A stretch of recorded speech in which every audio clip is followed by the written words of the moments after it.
नमस्कार प्यारे विद्यार्थियों, कैसे हो आप लोग। उम्मीद करता हूं बहुत अच्छे होंगे। आपका स्वागत है बिहार के सबसे विश्वसनीय प्लेटफॉर्म विद्याकुल पर। मैं हूं आपका ऋषि सर, आपका ऋषि भैया। और आज से शुरू होगी आपके संस्कृत की यात्रा। संस्कृत कक्षा 10 में संस्कृत को लेकर बच्चे बहुत परेशान रहते हैं, लेकिन उसे भी तो आसान बनाया जा सकता है ना। हाँ, अगर आप अपने ऋषि सर से पढ़ रहे हो, ऋषि भैया से पढ़ रहे हो, तो आपकी संस्कृत बहुत आसान बनने वाली है।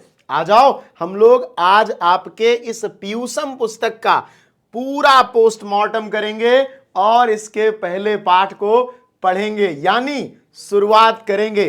कहां से बताता हूं, ठीक है। तो आपकी ये पुस्तक है कक्षा 10 की, आपने देखी होगी द्वितीयो भागा। पहला भाग कक्षा 9 में चलता है, दूसरा भाग कक्षा 10 में। पीयूषम नाम है इसका।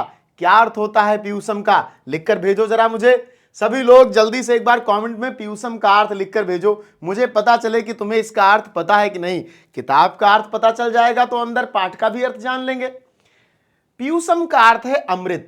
क्या है अर्थ? अमृत। सुधा इसका पर्यायवाची होता है। अगर इसके नीचे बना हुआ चित्र देखोगे तो तुम्हें इस चित्र में दिखेगा बीच में एक पहाड़ है, एक सांप ने पहाड़ को लपेट रखा है, एक तरफ देवता है, एक तरफ राक्षस हैं, वे मथ रहे हैं समुद्र को। और यहां पर एक डिब्बा दिखाई देगा, अमृत का कलश दिखाई देगा।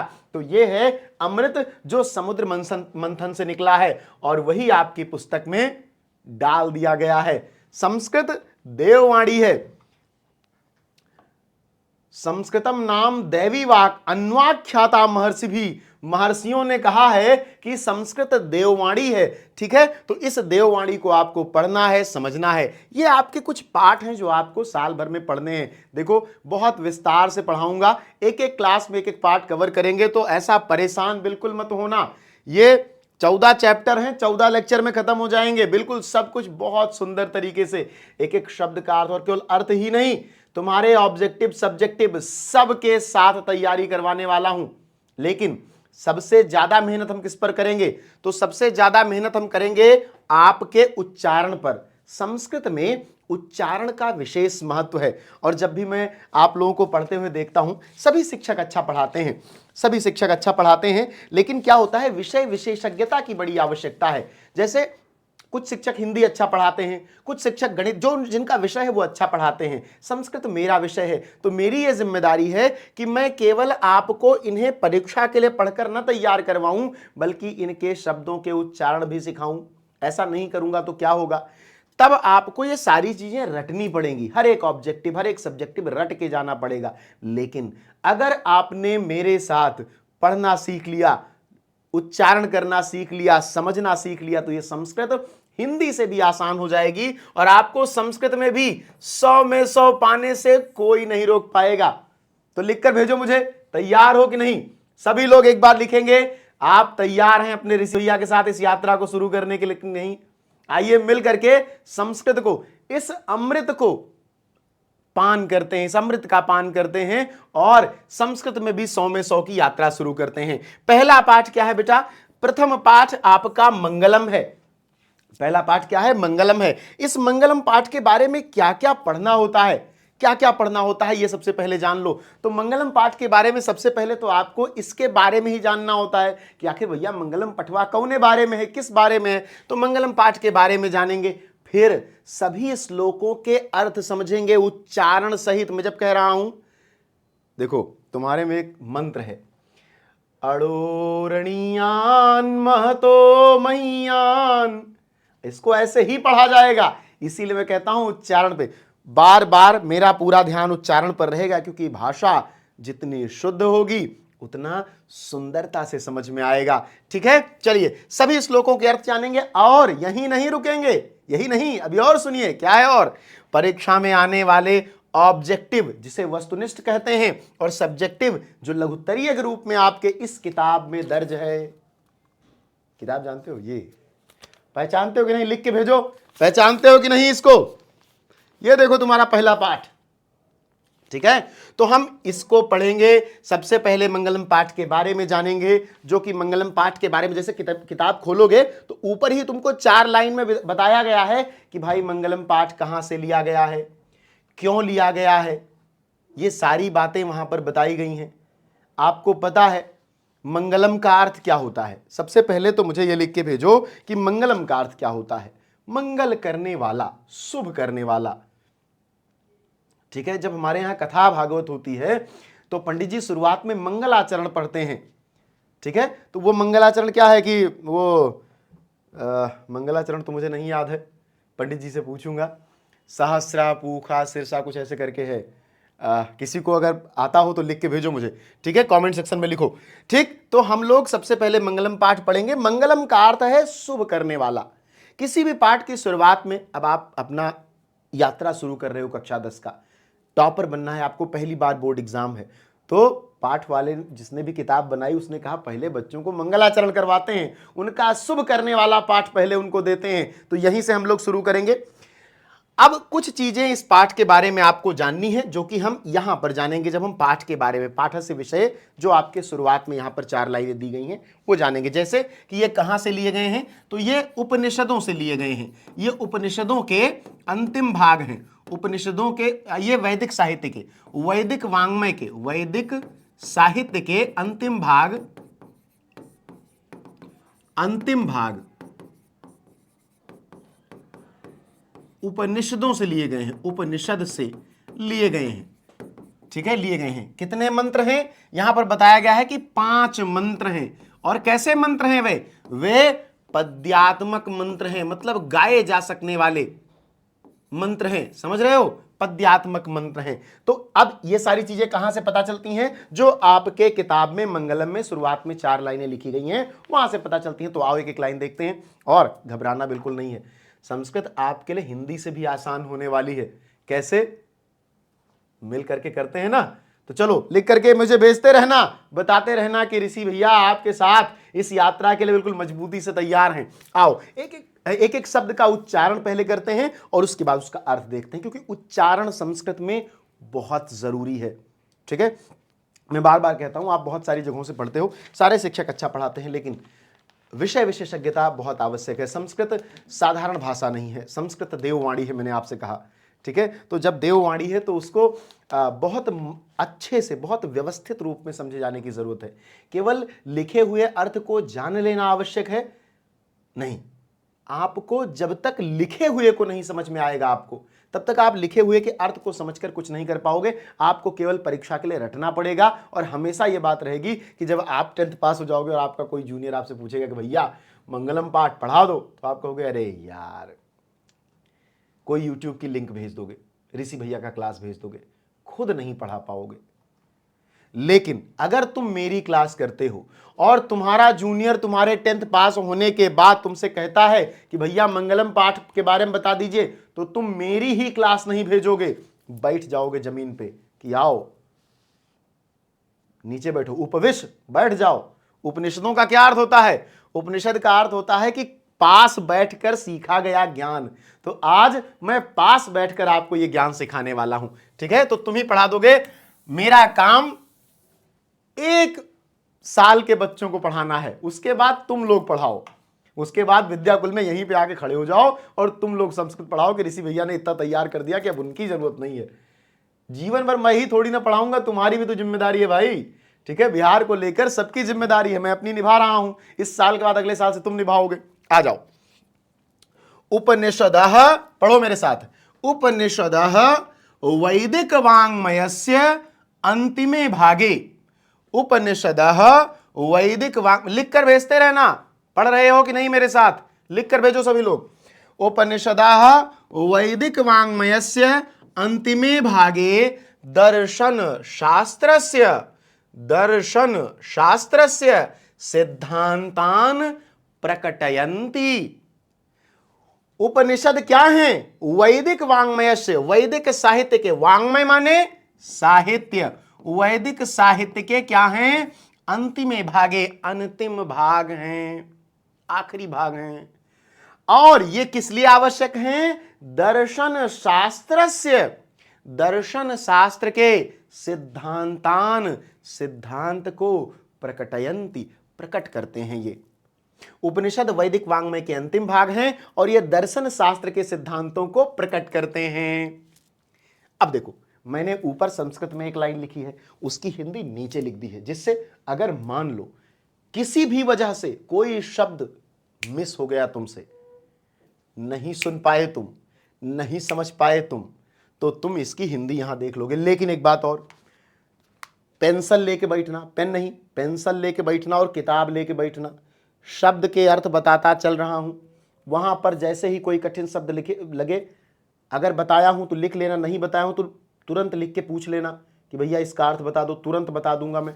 और एक बात समझो, अगर तुम ये क्लास रिकॉर्डेड देख रहे हो तो तुम्हारे सारे कमेंट पे मेरी नजर रहेगी। जहां पर तुम्हें, मुझे ये नहीं मत लिखना, ये मत लिखना कि सर बहुत अच्छा पढ़ाया आपने, दिल भेज दो, ये तो तुम्हारा अपना मन है, करना है तो कर दो।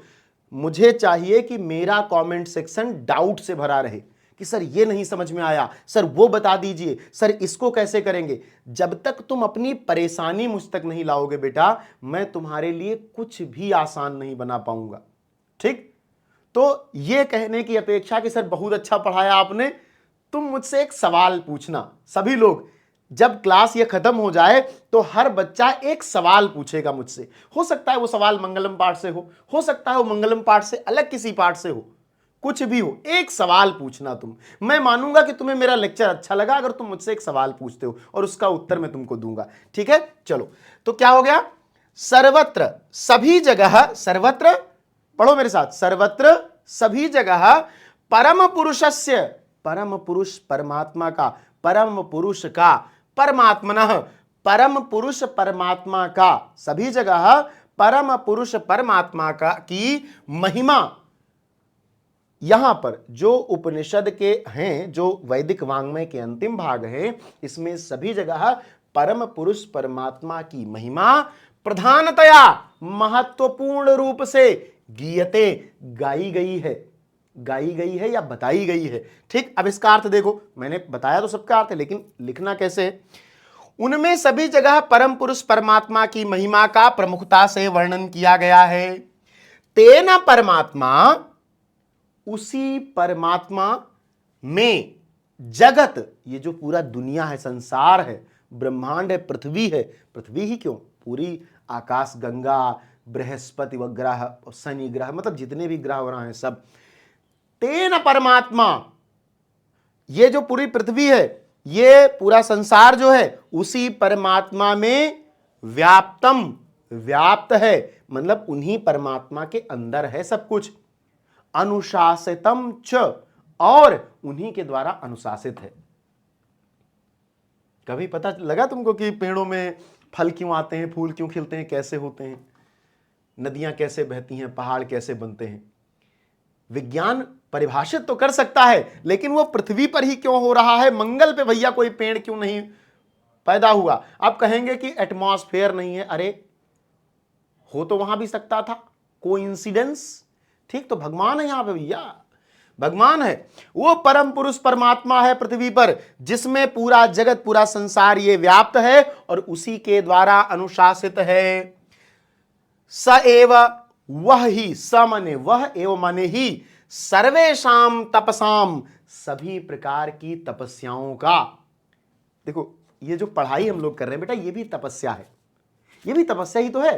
तपस्या माने क्या होता है, किसी एक विशेष कार्य हेतु संलिप्त होकर मेहनत करना, लग कर मेहनत करना, यही तपस्या है। तो वह ही सभी प्रकार की तपस्याओं का परमम लक्ष्यम, परम लक्ष्य है। यानी वो जो परमात्मा है जिसमें जगत व्याप्त है और जो जगत को अनुशासित करता है, उसी को प्राप्त करना, उस तक पहुंचना, उसी में विलीन हो जाना हमारा परम लक्ष्य। जैसे हमारे वहां, आपके यहाँ बिहार जो है, हमारे यहाँ तो बिहार में लोग गया जाते हैं, पूरे भारत से गया में लोग आते हैं, पूरे भारत से गया में लोग आते हैं। और गया में पुश्तों की, तुम तमिलनाडु के हो, आओ और तुम अपने पंडे के पास जाओ और कहो कि 400-500 साल पहले मेरे परिवार में कौन था, वो बता देगा। ये नियम है, ये लिखा जाता है वहां, और वो लोग पिछले हजारों सालों से उसको मैनेज करते हुए आ रहे हैं, सबको लिखते आ रहे हैं। क्यों आते हैं लोग? मोक्ष की प्राप्ति के लिए आते हैं। मोक्ष क्या है? इसी परम पुरुष परमात्मा में विलीन हो जाना मोक्ष है। तो सएव वह ही सर्वेशाम, वह जो परम पुरुष परमात्मा है, जो परम पिता है, वह सभी तपस्याओं का परम लक्ष्य। हम जितनी भी मेहनत करते हैं, जो भी करते हैं, हमारा लक्ष्य वही परम पुरुष परमात्मा तक पहुंचना है। ठीक है, आगे क्या कहते हैं, अस्मिन पाठे, अस्मिन इस पाठे, पाठ में परमात्मा पराह उपनिषदाम, परमात्मा पराह जो परमात्मा है, जो परम पुरुष है, जो पर ब्रह्म है, उससे संबंधित उपनिषदाम, उपनिषद के पद्यात्मकाः, गाए जा सकने वाले पद्य में जो हैं, पंचमंत्राः, 5 मंत्र। सवाल आएगा कि उपनिषद के कितने मंत्र मंगलम पाठ में संकलित हैं, लिख के भेजो। कितने मंत्र हैं, सभी लोग लिख के भेजो मुझे, कितने मंत्र हैं संकलित। अभी बताया हूं, ऐसे छोटे छोटे ऑब्जेक्टिव सवाल आते हैं, तुमको लगता है रटना पड़ता है क्योंकि तुमने ऋषि भैया से नहीं पढ़ा। अब तो तुम्हें कुछ भी रटना पड़ जाए तो फिर मेरी क्या जरूरत, एक शब्द भी नहीं रटना है। क्लास करो, नोट्स देख लो, बस हो गया। चिल करो, आराम करो। ठीक है, उपनिषदाम पद्यात्मका पंचमंत्रा संकलिता संति, 5 मंत्र संकलित हैं। ठीक है, अब देखो, उसी परमात्मा में यह समस्त जगत व्याप्त है तथा उन्हीं के द्वारा संचालित होता है। देखो कई बार क्या होता है, मैं बार बार इस बात को कह रहा हूं, कई बच्चों को लगेगा कि सर पढ़ा रहे हैं आप, हम समझ पा रहे हैं, लेकिन मैं बार बार इस बात को इसलिए कह रहा हूं, संस्कृत में उच्चारण बहुत आवश्यक है। अगर आप संस्कृत का, जैसे हमारे यहाँ 3 प्रकार के श हैं, मैं आपको थोड़ा सा इधर बताता हूं। हम जब व्याकरण में सब कुछ है, आपके उपसर्ग है, प्रत्यय है, संधि है, सब पढ़ाऊंगा, और ऐसा कि आपको आने वाली किसी भी कॉम्पिटेटिव एग्जाम में कभी किताब उठा के भी नहीं देखना पड़ेगा। ठीक है, हमारे यहां 3 प्रकार के स हैं। ठीक, इस वाले स को बोलो, ये वाला सा क्या है, सा, ये क्या है, सा। इस वाले सा को बोलो शा, शा, ये तालव्य सा है, ताल, आपकी जीभ तालु से लड़ती है। और ये क्या है, शा, शा, ये मूर्धन्य सा है, मूर्धन्य श। अब देखो, अगर तुम इन्हीं तीनों के केवल अभी मैं स श श का उच्चारण बता रहा हूं, आप सोचो कितना सूक्ष्म है उच्चारण का मामला। मैं आपको बताऊंगा कि उच्चारण स्थान क्या होते हैं, विसर्जनीय नाम, कंठाल, ऋतुलाशा नाम, तालु, उपपद्मनिया नाम, ओष्ठौ, सब बताऊंगा। लेकिन मुझसे सभी लोग कमेंट सेक्शन में यह वादा करोगे कि अगले साल से फिर 10th के बच्चों को संस्कृत तुम पढ़ाओगे। मुझे अगर पढ़ाना पड़ रहा है अगले साल भी, तो इसका मतलब मैं साल भर तुमको क्या ही पढ़ाया। तो ऐसे सीखना है, एक एक शब्द। मैं सबसे ज्यादा मेरे कमेंट सेक्शन में तुम्हारे डाउट्स दिखने चाहिए। लाल वाला दिल सब भेजते हैं, ऋषि भैया आपने बहुत अच्छा पढ़ाया, सब कहते हैं। मुझे ऐसे शिष्य बहुत ज्यादा खुश नहीं करते। मुझे ऐसे शिष्य प्रभावित करते हैं जो हर एक कदम पर डाउट पूछते हैं कि सर ये कैसे होगा, सर वो कैसे होगा, सर यहां कैसे होगा। तो वो पूछो तुम, तब मुझे पता चलेगा कि तुम तैयार हो रहे हो। आगे बढ़ते हैं। तो अब देखो, मैंने तुमको एक एक शब्द का अर्थ बता दिया, लिख के भेजो, बताया कि नहीं बताया, सबका अर्थ पता चल गया तुमको। उपनिषद वैदिक साहित्य के अंतिम भाग, जिनमें दर्शन शास्त्र के सिद्धांतों के बारे में बताया गया है, उनमें सभी की जगह परम पुरुष परमात्मा की महिमा की प्रमुखता से वर्णन किया गया है। उसी परमात्मा में यह समस्त जगत व्याप्त है, उन्हीं के द्वारा संचालित होता है, वही सभी प्रकार के तपों का परम लक्ष्य है। इस पाठ में परमात्मा से संबंधित उपनिषदों के 5 पद्यात्मक मंत्र संकलित किए गए हैं। अब आगे आ जाते हैं, इनसे ऑब्जेक्टिव सवाल बनते हैं। इससे, ये जो तुम्हारी किताब का पहला पैराग्राफ है, इससे ऑब्जेक्टिव सवाल बनते हैं। सवाल देखो, उपनिषदाः कान प्रकटयन्ति, उपनिषद किसे प्रकट करते हैं, किसे प्रकट करते हैं। अब तुम फिर वो 4 लाइन मत देखना, अभी साथ में पढ़ा है, कसम है तुमको, जो तुम देख लो उन 4 लाइनों को, इसको देख के उत्तर दो मुझे, और सबका उत्तर भी कमेंट सेक्शन में मिलना चाहिए। सभी लोग कमेंट करके बताना, क्या सांख्य के सिद्धांत को प्रकट करते हैं, ऐसा तो कोई शब्द हमने सुना ही नहीं इस 4 लाइनों में। जैन सिद्धांत, ये भी शब्द नहीं सुना। बौद्ध, क्या तुमने उन 4 लाइनों में कहीं बौद्ध पढ़ा, जैन पढ़ा, सांख्य पढ़ा, नहीं पढ़ा ना। दर्शन शास्त्र सिद्धांतान, ये हमने सुना है, हो गया। तुम्हें केवल सुनना है पाठ को, केवल सुनने मात्र से तुम, हो सकता है कि तुम्हें दर्शन शास्त्र सिद्धांतान का अर्थ न पता हो। देखो, परीक्षा में सफल होने के लिए अलग तरीके से पढ़ाई की आवश्यकता होती है, लेकिन इस क्लास में तुमको दोनों चीजें ऐसे कंबाइंड मिलेंगी, ऐसे, जो एक दूसरे से गुथी हुई हैं बिल्कुल।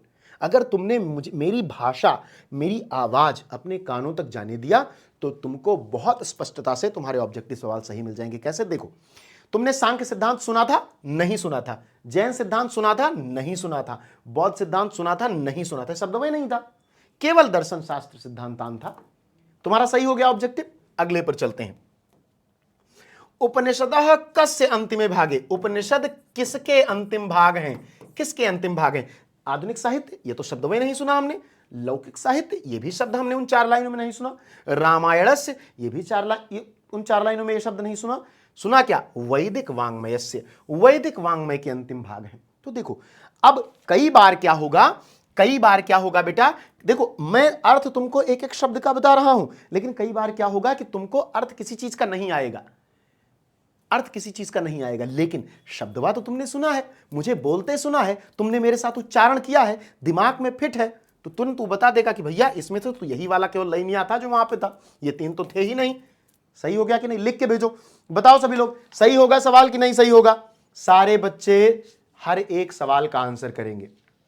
हम लोग आज ही से हर एक चीज को तैयार करते हुए आगे बढ़ेंगे, ठीक है?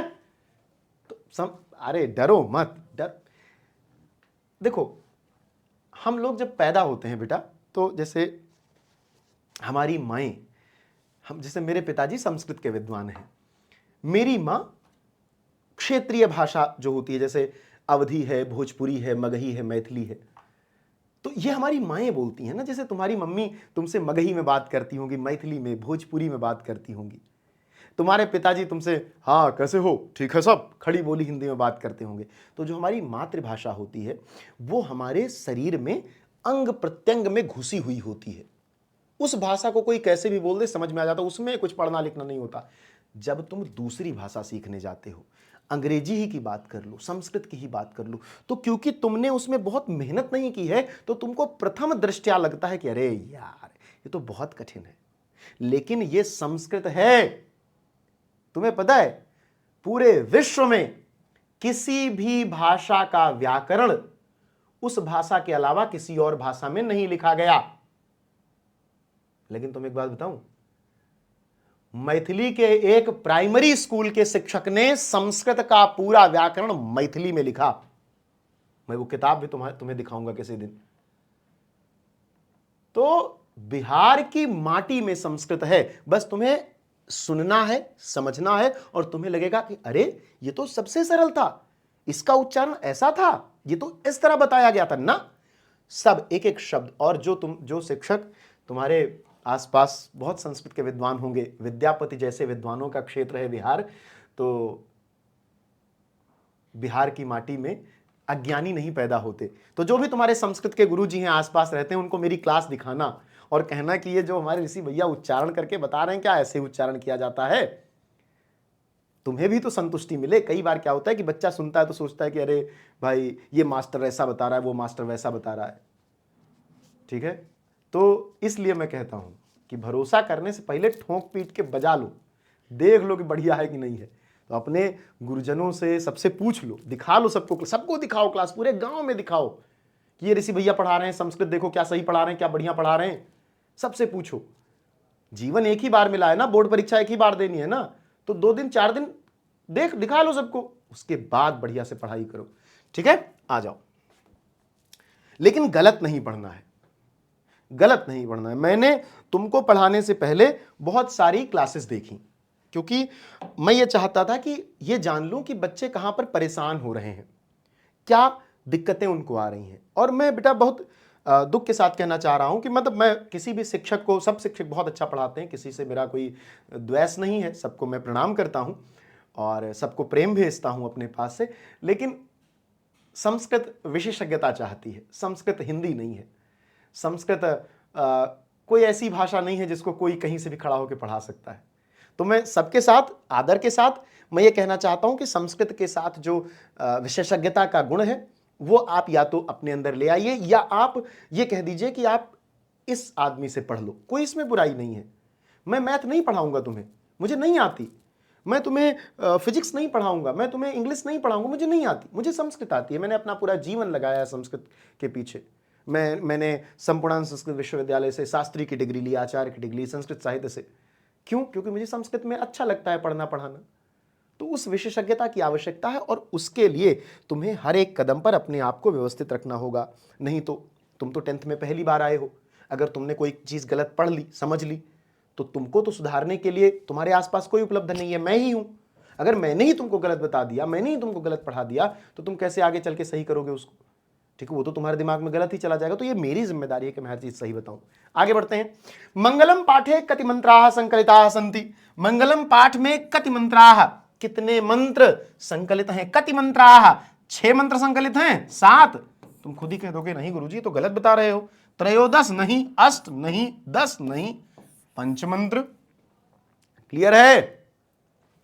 क्लियर है? अब इस बात को समझो बहुत प्यार से। ठीक, अब हम लोग आ जाते हैं एक और श्लोक पर। अब ये पहला मंत्र है।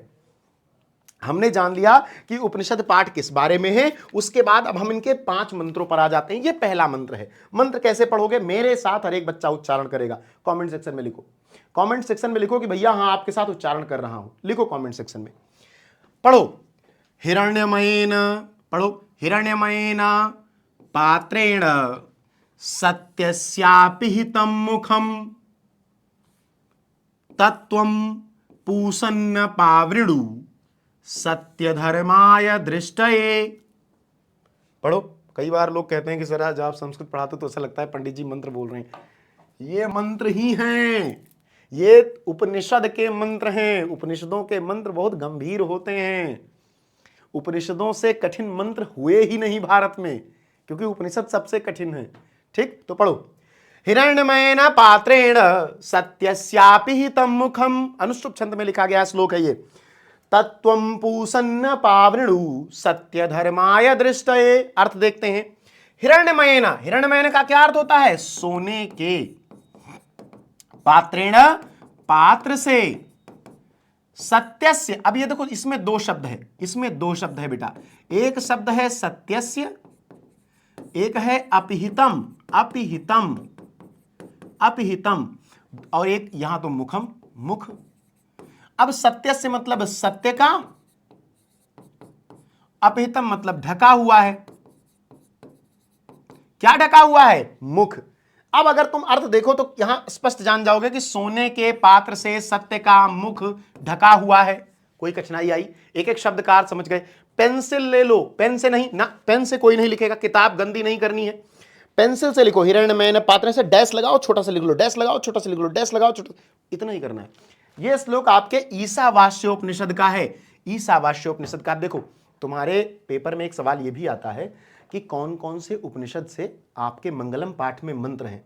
तो ईशावास्योपनिषद से है, कठोपनिषद से है, मुंडकोपनिषद से है, श्वेताश्वैतर उपनिषद से है। अब देखो यहां पर आपको मुंडकोपनिषद से 2 श्लोक देखने को मिलेंगे, बाकी तीनों उपनिषदों से एक एक, तो मिला के 5 हो गए।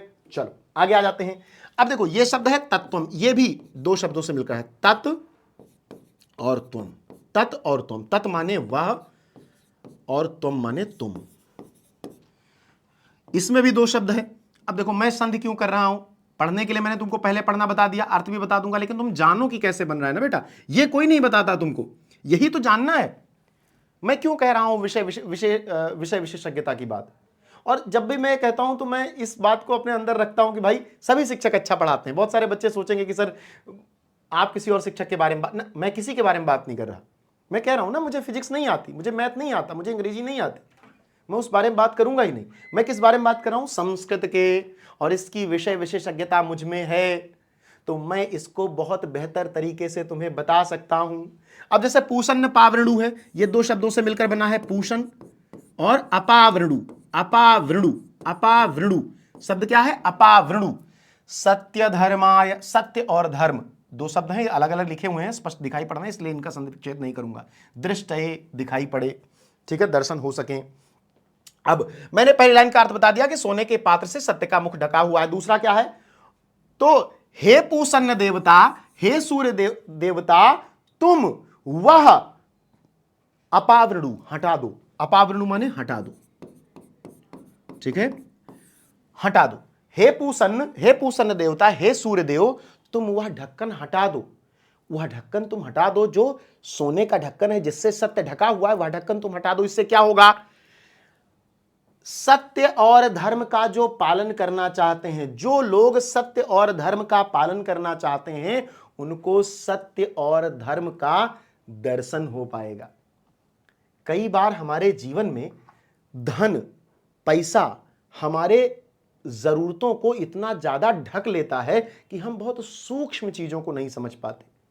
200 रुपए की टी शर्ट से भी तुम्हारा काम हो जाता है, लेकिन तुम 20,000 रुपए की टी शर्ट के पीछे क्यों भागते हो? या क्यों तुम्हारा एम्बिशन है कि आगे चलकर तुम 20,000 रुपए की टी शर्ट खरीदोगे, जबकि तब भी तुम्हारा 200 रुपए की टी शर्ट से काम चल जाएगा? क्यों? समाज में पैसे को लेकर कि पैसा ही स्टेटस सिंबल है, आज ये बन गया है। तो उसी के लिए उपनिषदों में श्लोक है कि भैया कब श्लोक लिखा गया था सोच लो। सबको पता था कि पैसा समाज के मन को प्रभावित करेगा, इसीलिए लिखा गया कि हे सूर्यदेव, उस जो सत्य के ऊपर जो सोने का ढक्कन है उसको हटा दो, जिससे हमें वास्तविकता दिख सके कि भाई 200 की टी शर्ट भी वैसी है, 2000 की भी, 20,000 की भी वैसी है, पहनने में एक जैसा मजा देती है। ठीक है। हे प्रसन्न देवता, हे सूर्यदेव, सत्य का मुख अर्थात ज्ञान का वास्तविक स्वरूप सोने के पात्र से ढका हुआ है, आप उस आवरण को हटा दीजिए ताकि सत्य और धर्म का पालन करने वाले लोगों को परम सत्य का दर्शन हो सके। एक बार आप लोग पूरी क्लास देखना बेटा, पूरी क्लास देखना, उसके बाद अगर आपको अच्छा लगे तो आप अपने साथियों से कहना कि इस क्लास को जरूर देखें। पूरे बिहार के बच्चों के लिए जो कक्षा 10 में पढ़ते हैं, यह मेरा प्रयास है कि इस वर्ष मुझे आपके अखिल भैया ने मुझे संस्कृत पढ़ाने के लिए आपके बीच उपस्थित किया है, और मैं इस वादे पर उनके साथ आया हूं कि सर 1 साल में संस्कृत पढ़ाऊंगा, और 1 साल में मैं आपको कक्षा 10 के ही कम से कम 10 बच्चे ऐसे तैयार करके दे दूंगा जो 10 में होने के बावजूद भी अगले साल 10 की संस्कृत पढ़ाएंगे। जो 11th में जब पहुंचेंगे तब 10 की संस्कृत सबसे अच्छा पढ़ा रहे होंगे। इस वादे के साथ मैं पढ़ाने आया हूं, तो ये मेरा वादा तुम लोग टूटने मत देना। कोई शब्द नहीं समझ में आए, पूरा कमेंट सेक्शन केवल डाउट से भर देना। एक शिक्षक को महान उसके शिष्य बनाते हैं। अगर मैं तुम्हारे सारे सवालों का जवाब देकर तुमको अनुत्तरित कर पाया तो फिर मैं मानूंगा कि हां, मैंने जिस तपस्या के लिए अपने आप को यहां पर उपस्थित किया है, मैं भी तो एक तपस्या कर रहा हूं, और जिसका परम लक्ष्य क्या है? तुम्हें 100 में 100 दिलाना संस्कृत में, तुम्हें बिहार में संस्कृत का ज्ञानी बनाना, समझदार बनाना। कोई संस्कृत बोल रहा हो तो तुम समझ लो, ऐसी पढ़ाऊंगा मैं संस्कृत। जैसे तुम अंग्रेजी बोल नहीं पाते हो लेकिन कोई बोलता तो समझ लेते हो, वैसे ही मैं साल भर में संस्कृत बोलना तो तुम्हें नहीं सिखा पाऊंगा क्योंकि उसकी सीमाएं हैं, लेकिन मैं ऐसा तुमको बना दूंगा कि कोई कितना भी कठिन संस्कृत बोल रहा हो तुम समझ सब कुछ लोगे। और अगर तुम संस्कृत बोलना भी चाहोगे तो तुम्हारे अखिल भैया से कहकर एक कोर्स ले आऊंगा संस्कृत स्पीकिंग का, समझ रहे हो? तो तुम जैसा चाहोगे वो सब कुछ तुम्हारे लिए होगा, क्योंकि यह संस्था पूरी तरीके से बिहार के बच्चों के जीवन को परिवर्तित करने के लिए बनी है। ठीक, तो सभी लोग लिख के भेजो, कमेंट सेक्शन में लिख के भेजो कि बेटा इसका अर्थ समझ में आया, हर एक शब्द का अर्थ तुम्हें समझ में आया। इस तरह से कहीं पर भी तुम्हें नहीं दिखाई देगा। पूसन, अपावृणु, तत्त्वम। अब बहुत सारे लोग तत्त्वम इसको पढ़ देते हैं, लेकिन इसमें 2 शब्द हैं, तत् और त्वम। हिरण्मय ने सोने के पात्र से सत्यस्यापिहितम मुखम। अब सत्यस्या आपिहितम नहीं है, सत्यस्य अपिहितम मुखम है, यहां पर दीर्घ संधि है। वैसे यहां पर कौन सी संधि है मुझे कमेंट करके बताना, संधि पढ़ाऊंगा। स्वर, अरे विसर्ग और व्यंजन, तीनों संधियां आपके सिलेबस में सब पढ़ेंगे हम लोग। अगला, अच्छा अगला कैसे आ जाएगा? इस पर बनने वाले ऑब्जेक्टिव सवाल। ब्रह्मणः मुखम केन आच्छादितम। ब्रह्मणः और सत्य पर्यायवाची हैं एक दूसरे के, ब्रह्मणः और सत्य एक दूसरे के पर्यायवाची हैं। तो ब्रह्मणः मुखम या सत्या मुखम केन आच्छादितम अस्ति। सत्य का मुख किससे आच्छादित है? अब भैया तड़ाग से, ये शब्दों में नहीं सुना, सरोवर से ये भी शब्द नहीं सुना, समुद्रे ये भी शब्द नहीं सुना, केवल हिरण्मय पात्रेण सुना है। तो कई बार, मैं बार बार कह रहा हूं कि कई बार रटने की जरूरत नहीं है, आप केवल मेरी बातों को सुनो, अपने दिमाग में जाने दो, उसे गुनो, नोट्स पढ़ो, सब आसान, सब आसान। ठीक है, इस बार हमारी दौड़ कहां तक है? 100 में 100 तक है। कितने बच्चे 100 में 100 तक की दौड़ लगाने वाले हैं मेरे साथ? लिख के भेजो मुझे, कौन कौन 100 में 100 की दौड़। और देखो, कुछ ना समझ में आए जरूर लिखना, ठीक है? मैं बहुत सारे बच्चे होते हैं, मैं ये जानता हूं कि वो केवल क्लास को देखते हैं पढ़ने के लिए, कमेंट नहीं करते, लेकिन मैं तुम्हारा कमेंट चाहता हूं। वही कमेंट ही मुझे ये बताएगा कि मैं तुम्हें संस्कृत कैसे पढ़ाऊं। और उस कमेंट में मैं तुमसे ये नहीं सुनना चाहता कि सर बहुत अच्छा पढ़ाया, मैं तुम्हारा सवाल चाहता हूं, मैं तुम्हारे डाउट चाहता हूं, तुम्हें क्या परेशानी आई, तुम कहां पर परेशान हो रहे हो, किस शब्द में उलझ जा रहे हो, संस्कृत को लेकर क्या डर है तुम्हारा, कि क्या चुनौतियां तुमको संस्कृत को लेकर फेस करनी पड़ रही हैं। और बस केवल 2 महीने, पूरा साल तो छोड़ दो, केवल 2 महीने शुरुआत के मुझे दे दो, संस्कृत को लेकर, संस्कृत हिंदी से भी आसान तुम्हारे लिए होनी शुरू हो जाएगी, तुम्हें पता चलना लगेगा। तुम खुद कमेंट में आकर ये कहने लगोगे कि सर पहली क्लास का कमेंट और चौथी क्लास के कमेंट में बहुत डिफरेंस है। ठीक, लेकिन तुम्हें जो बच्चे केवल क्लास देखते हैं, कमेंट नहीं करते, उन्हें भी करना है। और अच्छा, मैं बार बार कह रहा हूं कि ये मत बताना कि सर बहुत अच्छा पढ़ाया, मैं पूरी कोशिश अपनी तरफ से तो कर ही रहा हूं, तुम्हें यह बताना है कि तुम्हें परेशानी कहां आ रही है, वो मुझे दूर करना है। सत्यस्य अपहितम मुखम, सत्यस्य अपहितम मुखम। अब देखो, कोई भी श्लोक पे नहीं जाएगा, कोई श्लोक पे नहीं जाएगा, ठीक है। कान से पात्रेण, भैया ये शब्द नहीं सुना, लौह पात्रेण सुनबे नहीं किए, ताम्र पात्रेण ये भी नहीं सुना श्लोक में, केवल सुना है हिरण्यमयन पात्रेण, तो यही यहां पर हो जाएगा, सही हो गया। अगले पर चलते हैं। हिरण्यमयन पात्रेण कस्य मुखम अपहितम। एक ही प्रकार के सवाल 4 बना के बिहार बोर्ड, जो आपकी बिहार बोर्ड परीक्षा समिति है, वो एक ही, जैसे श्लोकवा से 2 या 3 सवाल बनते हैं, उसी सवालवा को कई तरीके से बना बना के आपसे पूछा जाता है, ठीक है। तो अभी देखो 3 सवाल हमने किए, तीनों एक ही तरीके के सवाल हैं, बस अलग अलग तरीके से, भाषा अलग है, ठीक है। हिरण्यमयन पात्रेण कस्य मुखम अपहितम, मृषाया ये शब्द भी नहीं सुना, पापस्य ये शब्द भी नहीं सुना, वाचालस्य ये भी नहीं सुना, केवल सत्य से सुना है, सही हो जाएगा। सत्य धर्माय प्राप्तये किम अपावृणु, अपावृणु माने कमेंट करके बताओ, लिख के भेजो मुझे, अपावृणु का अर्थ बताया था तुम्हें, लिख के भेजो सब लोग। ऐसे छोटी छोटी चीजें देखो, एक बहुत बड़ी चीज नहीं है, छोटा सा श्लोक है, 10 तो शब्द हैं इसमें, 10 का शब्द तुम अर्थ नहीं सीख सकते यार, समझो, ये तो तुम्हें आता है पहले से, बस तुम्हें प्रैक्टिस करनी है। अपावृणु मतलब हटा दो, ठीक। सत्य धर्माय प्राप्त है किम अपावृणु, ताम्र पत्रम नहीं, पीत पत्रम नहीं, लौह पत्रम नहीं, हिरण्यमयम पत्रम पात्रम, ठीक है, समझ गए। चलिए अगले पर चलते हैं। अगला श्लोक, द्वितीय मंत्र आ गया आपका। अब इसको कैसे पढ़ते हैं, ये मंत्र बहुत प्यारा है, ये त्रिष्टुप छंद में है, कैसे पढ़ेंगे। अड़ोरणीयान महतो महीयान, अड़ोरणीयान महतो महीयान, आत्मस्य जंतोर निहितो गुहायाम, तमक्रतुः पश्यति वीतशोको धातु प्रसादान महिमान आत्मनः।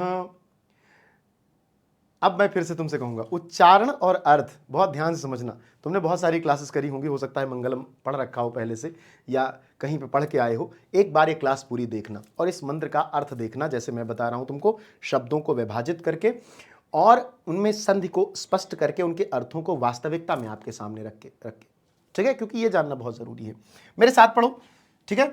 अड़ोरड़ियान, अब इसमें 2 शब्द हैं, अड़ोरड़ियान में 2 शब्द हैं, अड़ोह और अड़ियान। कौन सी संधि होगी, विसर्ग संधि है, अड़ो अड़ियान। अड़ो मतलब अणु से भी, एक छोटे से अणु से भी, अड़ियान सूक्ष्म छोटा।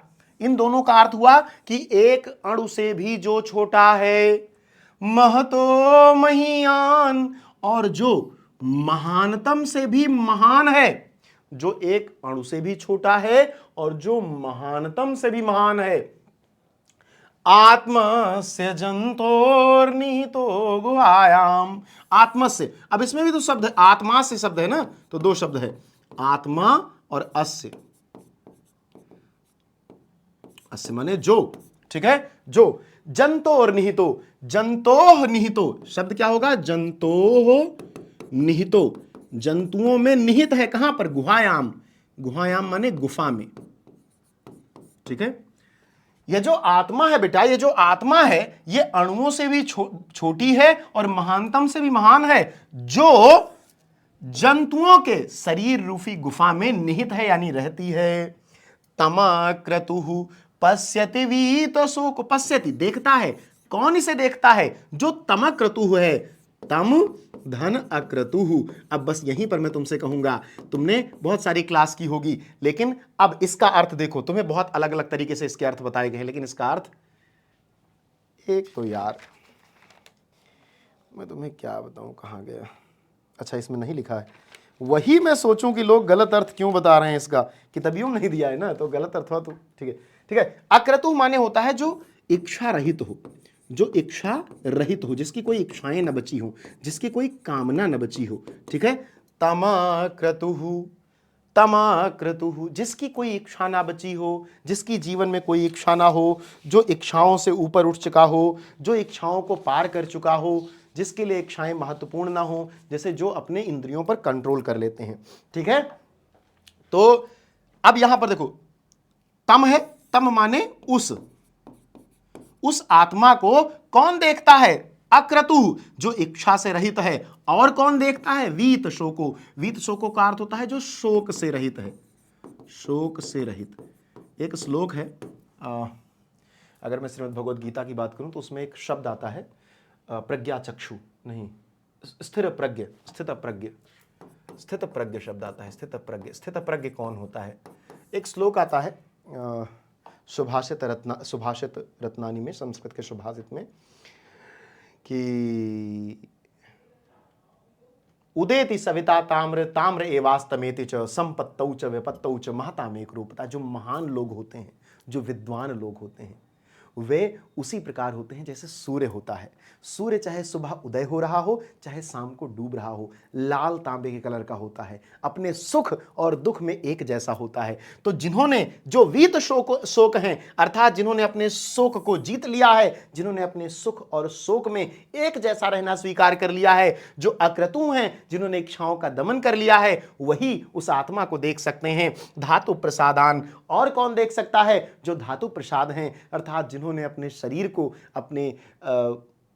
अपने चेतन को शुद्ध कर लिया है, पवित्र कर लिया है। महिमान आत्मनः, वही उस आत्मा की महिमा को देख पाते हैं, वही लोग आत्मा की महिमा को देख पाते हैं। पश्यति तमक्रतु, जो इच्छाओं से रहित हैं, और दूसरे जो शोक को जीत चुके हैं।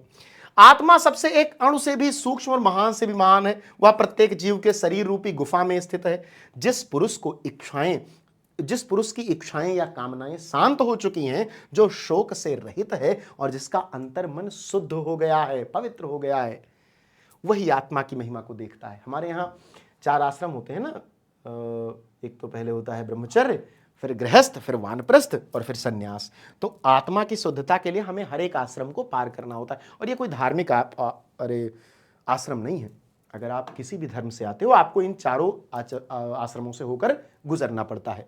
ठीक है, अब इस पर बनने वाले सवाल देखते हैं। महतो महीयान कहा, अब देखो मैंने क्या बताया, महतो महीयान आत्मा, तो अणोअणियान कौन है, महात्मा है, आत्मा है। महतो महीयान कौन है, आत्मा है।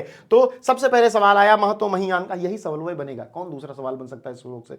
ठीक है, अब बताओ महतो महीयान कौन है, राक्षस, ब्रह्म, देव, नहीं, आत्मा। महतो महीयान कहा, आत्मा महतो महीयान। ऐसे ही अणोअणियान, अब अणोअणियान कहा तो अणोअणियान आत्मा।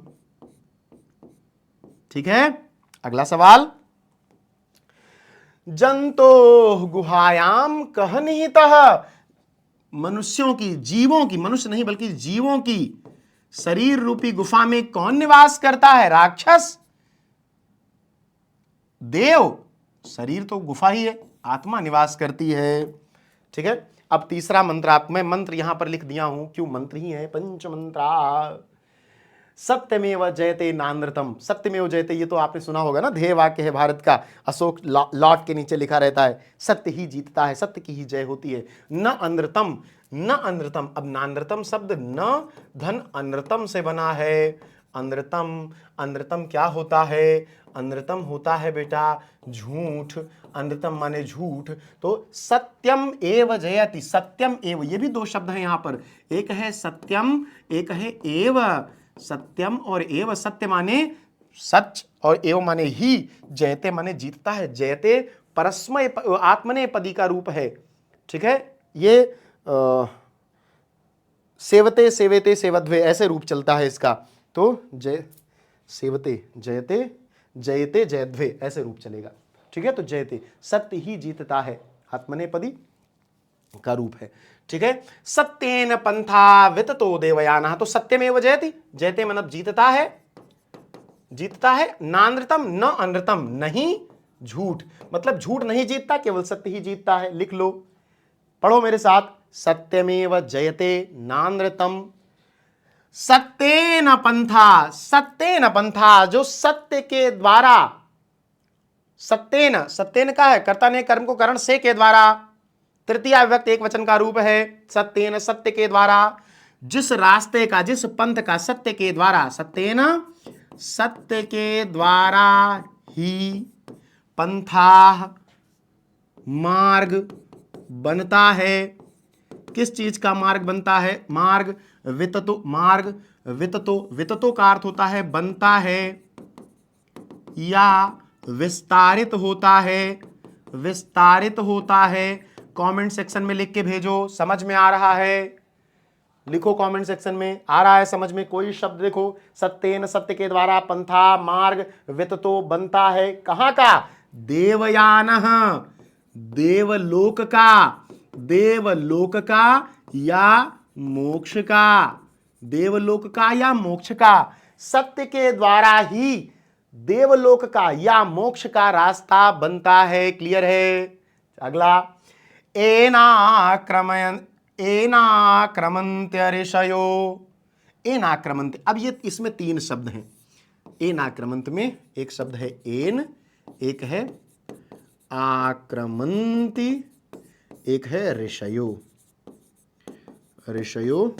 और ये ह्याप्त कामा जो शब्द है बेटा, ह्याप्त कामा, इसका अर्थ मैं कहां लिख दूं? चलो, इसमें दो शब्द हैं, एक तो ही, एक तो आप्त कामा।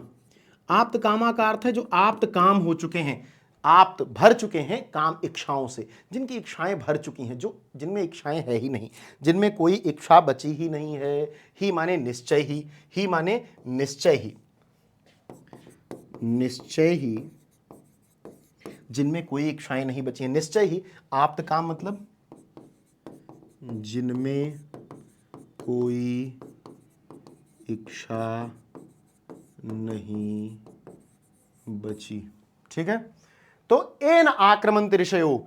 अब सत्येन पंथा वित्तो देवयानः, सत्य के द्वारा ही देवलोक यानी मोक्ष का मार्ग बनता है। इस पर कौन चलता है? एन आक्रमन्ति ऋषयो, इस पर कौन लोग आते हैं? इस सत्य के मार्ग पर कौन आता है? कौन टिपुरे टिपुरे चल के आता है? तो भैया विद्वान और ऋषि लोग चलते हुए आते हैं। कैसे विद्वान और ऋषि लोग? जिन्होंने निश्चय ही अपनी इच्छाओं पर विजय प्राप्त कर ली है। इस सत्य के मार्ग पर जो मोक्ष को जाता है, उस पर कौन लोग चलते जाते हैं? वे विद्वान और ऋषि लोग चलते जाते हैं जिन्होंने अपनी इच्छाओं पर विजय प्राप्त कर ली है। यत्र तत्, यत्र माने जहां, तत् वह, सत्यस्य परमम निधानम। और यह रास्ता कहां जाता है? यह रास्ता कहां जाता है? यह रास्ता वहां जाता है जहां सत्य का अर्थात परब्रह्म परमेश्वर का घर है, जहां पर सत्य रूपी परब्रह्म परमेश्वर प्राप्त होता है, वहीं ये रास्ता जाता है। यत्र माने वहां, ठीक है, समझ गए? तत् माने वह, सत्य से माने सत्य का, परम मतलब सबसे पवित्र, परम, निधानम माने घर है, जहां स्थान है। अब इसका अर्थ देखो, सत्य ही विजय प्राप्त करता है, असत्य यानी झूठ नहीं। सत्य के द्वारा मोक्ष का मार्ग तैयार होता है, जिस पर चलकर इच्छाओं से रहित ऋषि विद्वान लोग उस परम सत्य अर्थात परब्रह्म परमेश्वर को प्राप्त करते हैं। लिखो कमेंट सेक्शन में, लिखो समझ में आया कि नहीं? सारे शब्दों का अर्थ लिख दिया है। पहली बार तुमने देखा होगा कि एनाक्रमन्त्य ऋषयो, उच्चारण भी आवश्यक है। देखो मैं तुमसे, मैं कसौटी हूं, मैं चाहता हूं तुम मुझे अपनी कसौटी पर भी कसो। तुम भी देखो ना कि ऐसे शब्द का उच्चारण कहां पर तुम्हें व्यवस्थित रूप से मिल रहा है। और क्या कक्षा 10 के बच्चे का यह अधिकार नहीं है कि वो शब्दों का उचित उच्चारण सीख सके? और अगर है तो आपके ऋषि भैया आपके साथ खड़े हैं। इसको कैसे पढ़ेंगे? एनाक्रमन्त्य ऋषयो। अब इसके बाद जब तक आप इसका संधि नहीं समझोगे, तब तक आप अर्थ कैसे निकालोगे? एन आक्रमन्ति ऋषयो ही आप्त कामा, आप्त काम जो इच्छाओं से भर गया हो, निश्चित रूप से जिसकी इच्छाएं समाप्त हो चुकी हो। यत्र तत् सत्य से परम निधानम। ठीक है, समझ गए? अब इससे बनने वाले ऑब्जेक्टिव सवाल मेरे बच्चे किम जयते, कौन जीतता है, मोहा, मोह जीतता है, सत्यम, असत्य जीतता है, क्रोधम, क्रोध जीता ना, सत्यम जयते, सत्य जीतता है। समझ गए?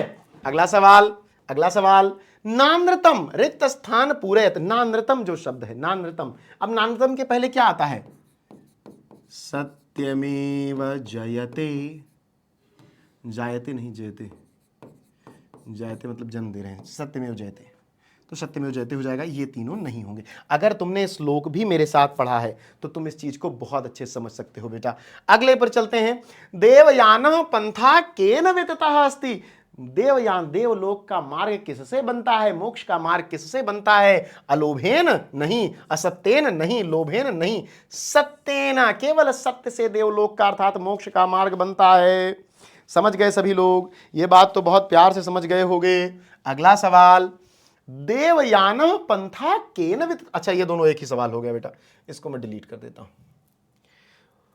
माय गॉड, चौथा मंत्र आ गया दोस्तों, यथा नद्यः स्यन्दमानाः समुद्रे अस्तं गच्छन्ति नाम रूपे विहाय, तथा विद्वान् नाम रूपाद् विमुक्तः परात् परम पुरुषमुपैत दिव्यम। बहुत सरल श्लोक है इसका, बहुत सरल है।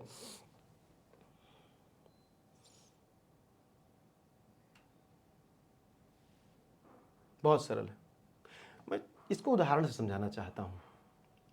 जैसे हमारी माँ जो होती हैं, हमारी दीदियां होती हैं, जैसे आपकी दीदी की शादी होगी तो घर पर कुछ और सरनेम होगा, जब वो ससुराल में जाएंगी तो ससुराल वालों का सरनेम हो जाएगा, और फिर वो उस परिवार में ऐसा घुल मिल जाएंगी कि वो परिवार उन्हीं का लगेगा। कई बार ये विडंबना है, लेकिन हम उस पर बात ना करें तो बेहतर है। तो ये उन्हीं का लगेगा, अर्थात सीन क्या है कि जब आप जीवन में कुछ भी अपने आप को सप्रेस करके, समाप्त करके निवेश करते हो, जहां पर आप शून्य हो जाते हो। प्रेम में क्या होता है, हम कहते हैं कि प्रेम में समर्पण आवश्यक है। जब आप किसी से प्रेम करते हो तो आप उससे कुछ नहीं चाहते, आप उसे देना चाहते हो, आप उसे खुश देखना चाहते हो, आप उसके लिए हर एक सेकंड, हर एक क्षण कुछ ना कुछ करते रहना चाहते हो, आप उससे कुछ नहीं चाहते। ठीक है, वैसे ही यहां पर बताया जा रहा है कि आप किस तरह से सर्वोच्च पुरुष को, परम पुरुष परमेश्वर को प्राप्त करने के लिए साधना करते हो, समर्पण करते हो, उसी की बात की जा रही है। एक एक शब्द देखते हैं। यथा, यथा, यथा शब्द का क्या अर्थ हुआ, जैसे, यथा माने जैसे, नद्यः अर्थात नदियां, यथा नद्यः स्यन्दमाना समुद्रे, स्यन्दमाना प्रवाहित होती हुई, प्रवाहित होती हैं, प्रवाहित होती हुई समुद्रे, समुद्रे सप्तमी एक वचन, समुद्र में, समुद्र में, अस्तम, अस्तम शब्द है, अस्तम, अस्तम शब्द है। आपको मैं बताऊंगा, एक हमारा पाणिनि के अष्टाध्यायी में एक सूत्र है, एक पदांता पद्धति, किसी दिन एक्सप्लेन करूंगा। अक्सर बच्चों को एक कंफ्यूजन रहता है कि सर छोटा आ को इस तरह क्यों लिखा जाता है, मैं आपको बताऊंगा। अभी के लिए हम पाठ पर फोकस करेंगे। अस्तम क्या होता है, अस्तम माने मिल जाती हैं, मिल जाती हैं या विलीन हो जाती हैं, गच्छन्ति चली जाती हैं, नाम रूपे विहाय अपना नाम और अपना स्वरूप त्याग कर विलीन हो जाती हैं समुद्र में नदियां। ठीक है, जिस प्रकार नदियां प्रवाहित होती हुई समुद्र में मिल जाती हैं, क्या करके, विहाय त्याग कर, विहाय माने त्याग कर, क्या त्याग कर, नाम रूपे अपना नाम और रूप त्याग कर। क्या आप बता सकते हो कि समुद्र में गंगा कहां है, समुद्र में नर्मदा कहां है, कावेरी कहां है, ताप्ती कहां है, सिंधु कहां है, समुद्र में वे मिल जाती हैं तो अपना नाम और रूप त्याग देती हैं, समाप्त कर देती हैं। इतना बढ़ करके अपने जीवन को कोई कैसे समर्पित कर सकता है किसी के लिए? क्या तुम किसी के लिए अपना नाम समाप्त कर सकते हो कि आज से मैं अपने नाम से नहीं जाना जाऊंगा, आज से मैं तुम्हारे लिए जाना जाऊंगा? ये तो केवल प्रेम में होता है। वो एक है कि मेरा होना भी, तेरा होना भी एक मेरा होना भी एक पहलू है, हां मेरी जान तेरे होने का। एक बढ़िया सा शेर है, लेकिन ये बहुत कम होता है। और प्रेम में भी, आधुनिक प्रेम में तो बिल्कुल नहीं होता इस समय, सिचुएशन से पहले हाल में। You can not find a true love, true partner. But हम लोग संस्कृत पढ़ रहे हैं, तो संस्कृत पढ़ रहे हैं तो कहेंगे कि यथा नद्यः सिंध माना समुद्रे, जिस प्रकार नदियां प्रवाहित होती हुई समुद्र में मिल जाती हैं, स्तम गच्छन्ति, मिल जाती हैं, विलीन हो जाती हैं, गच्छन्ति, चली जाती हैं, नाम रूपे विहाय, अपना नाम और रूप त्याग कर, तथा विद्वान नाम रूपाद विमुक्ता, उसी प्रकार, तथा माने उसी प्रकार विद्वान लोग जो होते हैं। अब यहां विद्वान से तात्पर्य मंगलम पाठ के विद्वान से नहीं है, यहां मेरे जैसे विद्वानों से तात्पर्य नहीं है। हम जैसे विद्वान इतने भी विद्वान नहीं है कि अपना नाम रूप त्याग कर ईश्वर में चले जाएं। मतलब हम लोग तो कलयुग के लोग हैं यार, स्वार्थी आदमी है, ठीक। तो ये नहीं कि जो मंगलम पाठ पढ़ाने वाला विद्वान, जो विद्वान होते हैं, ऋषि मुनि जो तपस्या करते हैं, मेरा नाम ऋषि है, ठीक है। तो इस आधार पर ये मत समझना कि मैं भी इसी तरफ जा रहा हूं, बिल्कुल नहीं जा रहा हूं दोस्तों। जब जाऊंगा तो बताऊंगा, हिमालय में मेरा आश्रम बन रहा है, बन जाएगा तो चला जाऊंगा। तो तथा विद्वान नाम रूपाद विमुक्ता, उसी प्रकार जो विद्वान लोग होते हैं वो नाम और रूप से विमुक्त होकर, आजाद होकर, अपने नाम और रूप से आजाद होकर, परात परः, जो ऊपर से भी ऊपर है, अर्थात जो सर्वोच्च है, ऐसा परात परम माने सर्वोच्च, पुरुष को उपैत प्राप्त करते हैं, दिव्यम, उस सर्वोच्च दिव्य पुरुष को प्राप्त कर लेते हैं विद्वान लोग, उस सर्वोच्च दिव्य पुरुष को विद्वान लोग प्राप्त कर लेते हैं, ठीक है। अपना नाम और रूप त्याग कर उस सर्वोच्च पुरुष को प्राप्त कर लेते हैं, जिसे हम परब्रह्म परमेश्वर कहते हैं, या जिसे अंतिम मोक्ष कहा जाता है, ठीक है। जिस प्रकार नदियां बहती हुई अपना नाम और रूप त्याग कर समुद्र में मिल जाती हैं, उसी प्रकार ब्रह्मज्ञानी पुरुष नाम और रूप से ऊपर उठकर दिव्य ज्योति अर्थात परब्रह्म में मिल जाते हैं, विलीन हो जाते हैं। इस पर बनने वाले सवाल, स्यन्दमानाः नद्यः कुत्र मिलन्ति, प्रवाहित होती हुई नदियां कहां मिलती हैं? तालाब में नहीं भैया, नदी में ना, सरोवर, हाँ बिल्कुल नहीं, समुद्र में मिलती हैं। अगला सवाल, अच्छा अगला 5वां मंत्र आ गया, वेदाहमेतम। जब मैंने तुमको शुरुआत में पढ़ाया था, यही बात मैं कह रहा हूं, संस्कृत विषय विशेषज्ञता चाहती है, हिंदी कई बार सरल है, हम बोलते रहते हैं, पढ़ा सकते हैं, बट संस्कृत के लिए विषय विशेषज्ञता चाहिए। उपनिषदाम पद्यात्मकाः पंचमंत्राः संकलिताः सन्ति, ये मंत्र पद्यात्मक हैं, इनको गाया जाता है, इनको इनके छंदों के अनुसार पढ़ा जाता है। संस्कृत के वे मंत्र जिनको छंदों के अनुसार पढ़ा जाना चाहिए, वे आपके श्लोक में हैं, तो आपके पाठ में है, तो उनको छंदों के अनुसार ही पढ़ा जाएगा, अच्छे से पढ़ा जाएगा, तभी तो उनका अर्थ निकलेगा। क्या है 5वां मंत्र, क्या है? लिख के बताओ। 4 तैयार हो गए कि नहीं? और तुम्हारी जितनी भी परेशानियां हो कमेंट सेक्शन में सब आनी चाहिए। आपके ऋषि भैया इस बार आपको बिल्कुल कवच की तरह तैयार करेंगे। उधर से संस्कृत का सवाल आएगा, इधर से तुम भी तुरंत तीर मार दोगे, ठीक।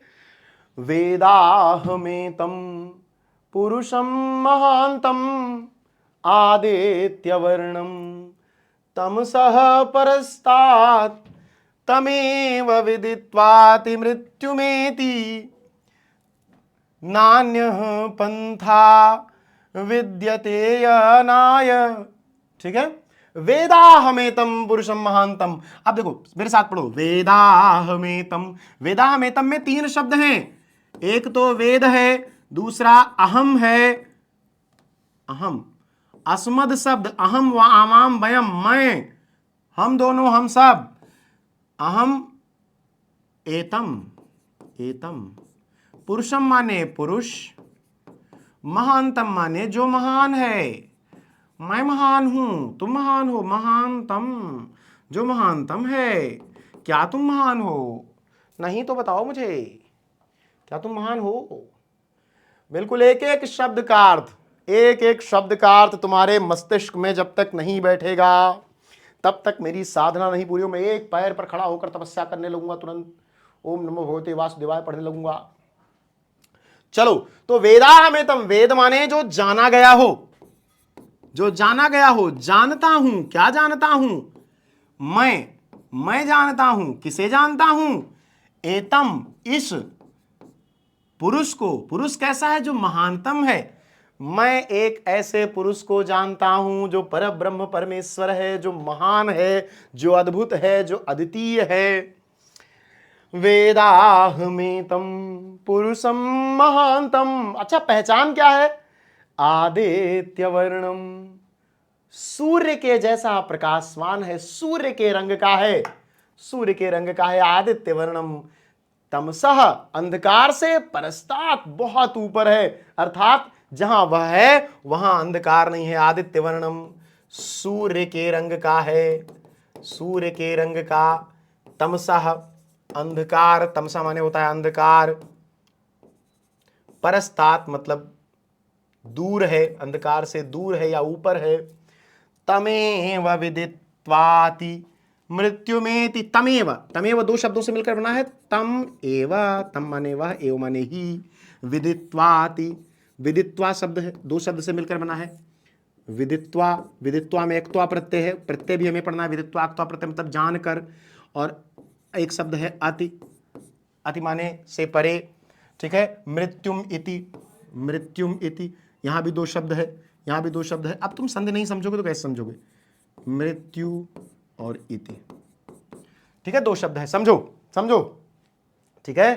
तो मैं एक ऐसे पुरुष को जानता हूं जो भैया सूर्य के रंग का है और अंधकार जिससे जो जहां पर होता है वहां से अंधकार समाप्त हो जाता है। अच्छा, तमेव, उसको ही, विदित्वा, जानकर, अति, पार कर जाते हैं लोग, क्या? मृत्युमिति, जिसको जानकर लोग मृत्यु को भी पार कर जाते हैं। एक ऐसे पुरुष को मैं जानता हूं, एक ऐसे परम पिता को जानता हूं, एक ऐसे परमेश्वर को जानता हूं। कबीरदास ने कहा कि हम न मरब मरी हैं संसारा, क्यों? हमको मिल्या जीवन हारा। हमको वो मिल गया है जिससे जीवन पैदा होता है, जो जीवन देने वाला है, जिसका मैं अंश हूं। जब मैं अपने अंश के साथ एकाकार हो गया, जब मैं अपने संपूर्ण के साथ एकाकार हो गया, तो कौन मुझे मार सकता है? तो मैं उस परब्रह्म परमेश्वर को जानता हूं जो आदित्य वर्णम, जो सूर्य के समान रंग का है और जो अंधकार को समाप्त करने वाला है, और जिसको जानकर मृत्यु पर भी विजय प्राप्त की जा सकती है, मृत्यु को भी पार किया जा सकता है। न नान्यः पंथा, नान्यः में भी दो शब्द है, न अन्यः, कोई अन्य रास्ता, न अन्यः, कोई अन्य पंथा, रास्ता, विद्यते, जाना नहीं गया, विद्यते आयनाय, जाना नहीं गया, कोई और रास्ता मोक्ष प्राप्त करने का नहीं जाना गया भाई साहब, कोई रास्ता में नहीं है। मोक्ष प्राप्ति के लिए एक ही रास्ता है, वही परमपिता परमेश्वर, उसी को जानकर ही आप मोक्ष को प्राप्त कर सकते हो। और मैं जानता हूं कि वो कैसा है, कैसा है। शब्द कितना प्यारा है, आदित्य वर्णम तमसः परस्तात्, ठीक है। वेदाहमेतं पुरुषं महांतम, मैं एक ऐसे पुरुष को जानता हूं जो महानतम से भी महान है, जो सूर्य के समान रंग का है, अंधकार की जिससे जो बहुत परे है, और जिसको जानकर मृत्यु को भी पार किया जा सकता है। साथ ही उसको जानने के अलावा दूसरा मोक्ष प्राप्त करने का कोई मार्ग नहीं है। मैं उस महान पुरुष को जानता हूं जो सूर्य के समान प्रकाशित है और अज्ञानता रूपी अंधकार से परे स्थित है। उसी को जानकर मनुष्य मृत्यु की सीमा को पार कर जाता है। मोक्ष की प्राप्ति के लिए कोई अन्य मार्ग नहीं है। इस पर बनने वाला ऑब्जेक्टिव सवाल देखते हैं। तमेव मृत्युमेति रिक्त स्थान पूरयत। अब रिक्त स्थान पूरयत में क्या आता है बेटा? एक मंत्र का एक लाइन दे देते हैं और दो शब्द गायब कर देते हैं। जैसे यहां तमेव दे दिया और मृत्युमेति दे दिया। अब अगर तुमने मेरे साथ पढ़ा है, तुम जानते हो यहां तमेव है, यहां विदित्वाति, विदित्वाति है, तो विदिता नहीं होगा, आत्मा नहीं होगा, मृत्यु नहीं होगा, विदित्वाति हो जाएगा। ठीक है, इससे केवल एक सवाल बनता है। अब देखो, चलो हमने बहुत खूबसूरती से पूरा पाठ पढ़ लिया है। देखो, मुझे ये कमेंट नहीं चाहिए कि सर आपने बहुत अच्छा पढ़ाया, मुझे कमेंट चाहिए तुम्हारे डाउट्स। मुझे जानना है कि संस्कृत को लेकर तुम्हें डर क्यों है, क्यों संस्कृत से भागते हो, क्यों संस्कृत में 100 में 100 नहीं आ सकता, क्यों मगही मैथिली भोजपुरी की तरह संस्कृत नहीं बोली जा सकती बिहार में, क्यों भारत की राष्ट्रभाषा संस्कृत नहीं बन सकती। हम इस पर बात करेंगे, विचार करेंगे, और तुम्हारे सवालों के हर एक सवाल का जवाब कमेंट सेक्शन में मैं, तुम्हारा ऋषि भैया, खुद अपने हाथों से, अपनी उंगलियों से लिखेगा। तो मैं तुम्हारे उस सवालों का इंतजार करूंगा, ऐसे कमेंट का नहीं कि जो बहुत अच्छा लिख पढ़ाया आपने। सच बता रहा हूं मैं, क्योंकि अगर 2-3 क्लास में तुमने अपनी सारे डाउट्स मुझे बता दिए तो फिर बाकी की सारी क्लास में तुम केवल मेरी तारीफ करना चलेगा, लेकिन पहले 2-3 क्लास में मुझे तुम्हारे सवाल चाहिए। ठीक, तो हमने ये पहला पार्ट पढ़ लिया। इससे बनने वाले ऑब्जेक्टिव और सब्जेक्टिव के लिए अलग क्लास आएगी। उसके बाद हम पाटलिपुत्र वैभवम पढ़ेंगे, अलस कथा। हमारा क्या सिस्टम होने वाला है बेटा, ये 14 चैप्टर हैं, 14 चैप्टर को हम बहुत अच्छे से एक्सप्लेन करके पढ़ेंगे और फिर उससे आने वाले ऑब्जेक्टिव सब्जेक्टिव करेंगे। कुछ नहीं बचेगा, यकीन मानो कुछ नहीं बचेगा। इस बार तुम हिंदी से अच्छा अपने हिंदी के मास्टर से कह देना कि ऋषि भैया ने कहा है कि इस बार हिंदी से ज्यादा नंबर संस्कृत में आएगा, जो करना हो कर लें। ठीक है, बिहार परीक्षा समिति से भी कह देना इस बार हिंदी का पेपर तो यहीं से सेट होगा, हम ही करेंगे। तो दूसरी क्लास में मिलेंगे। बहुत प्यार, आपका मंगल हो, आपका शुभ हो। इस पाठ की शुरुआत के साथ सभी को शेयर करना, अपने गांव में अपने सभी शिक्षकों को शेयर करना, अपने सभी सीनियर्स को शेयर करना और कहना कि ऋषि भैया संस्कृत पढ़ाने के लिए आए हैं, इनकी क्लास देखो और देखकर मुझे बताओ कि क्या मुझे इनकी क्लास करनी चाहिए कि नहीं। आप मुझे कसौटी पे कसो, आप मुझे पहले अपने बड़ों से, अपने शिक्षकों से, अपने गुरुजनों से को ये क्लास दिखाकर उनसे पूछो कि क्या मुझे पढ़ना चाहिए, उसके बाद आओ क्लास में। ठीक है, मैं तुम्हारा इंतजार हमेशा करता रहूंगा। पूरा विद्याकुल परिवार आपके ज्ञान को बढ़ाने के लिए, आपकी परीक्षाओं में सफलता को पूरी तरीके से स्थापित करने के लिए, सुनिश्चित करने के लिए सदैव आपके साथ बना है। मिलते हैं नेक्स्ट क्लास में। बहुत बहुत धन्यवाद।